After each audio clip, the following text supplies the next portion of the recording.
Alright, it's the White Tiger Knight, and this is a 50556 for 50 bucks. As you can see here, this is the CBC. It's a Brazilian company. These are the 556 rounds. They're loose in the box. And again, at $50 for a 50 round box, about $1 a round. It's pretty crazy for a 556. I think it's kind of ridiculous, but that's what we got. As you can see here, this is some PMC bronze. It's about 17 bucks for 20 rounds, so that's a little better.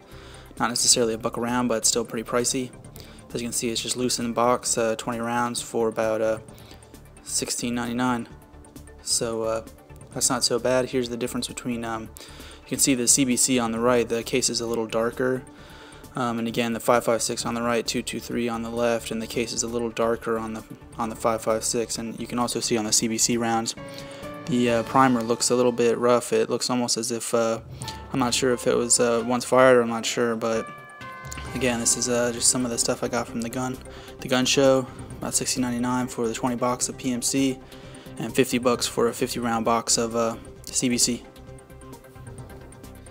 Now, one last note on the CBC. I know obviously it might be once fired brass. I'm not sure. It looks a little rough. Obviously the primer, I mean, it might have been a light primer strike. I mean, all the rounds have that, but or it could be just their manufacturing process. I'm not sure, but it's a little rough. So I wasn't expecting that. If anybody has any experience with the CBC rounds, that'd be great. I appreciate it.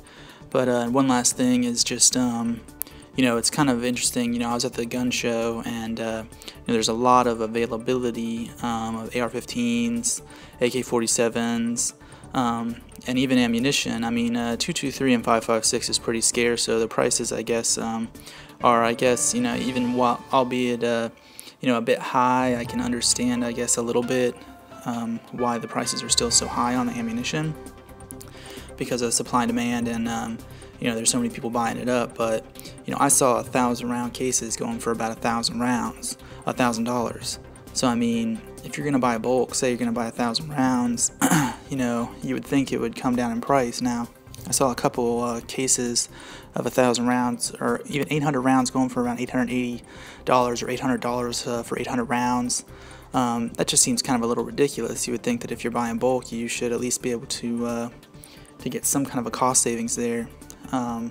And I even sent, you know, small amounts of 1,000 round cases going for around 900 bucks. But even still, I just think it's a little ridiculous. But my main point here is on the AR-15s and the AK-47s. Is there was a lot of availability. A lot of people had them, and they had quite a bit of them, but the prices were still extremely elevated.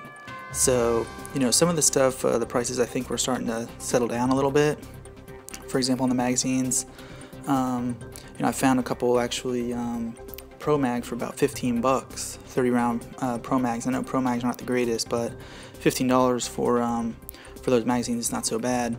But anyway, I'm just not sure why the AR-15s and AK-47s, given their abundance, the price is still extremely elevated. I think people are just trying to, you know, milk this as long as they can, or the these sellers probably purchased them at a higher price, you know, during the scare, and now that I think it's starting to wane down a little bit, they have to sell them for a profit.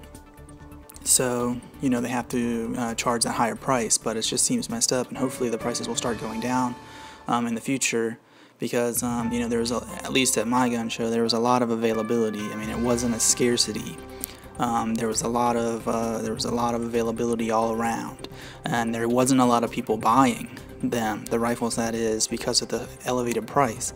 Even, for example, with AKs going for, you know, the same price as a really high-end AR, you know, used to go, you know, for 1,200 bucks or something, for just a Wasser 10. It's ridiculous. So that's just my thought on that, and I think the availability is there, so hopefully the prices will start coming down, as long as hopefully this legislation doesn't get passed, and hopefully the scare starts to die down a little bit. Hopefully within the next couple months we might see some more availability come in, and a lot of the fear go down, and hopefully these prices will drop. Peace out.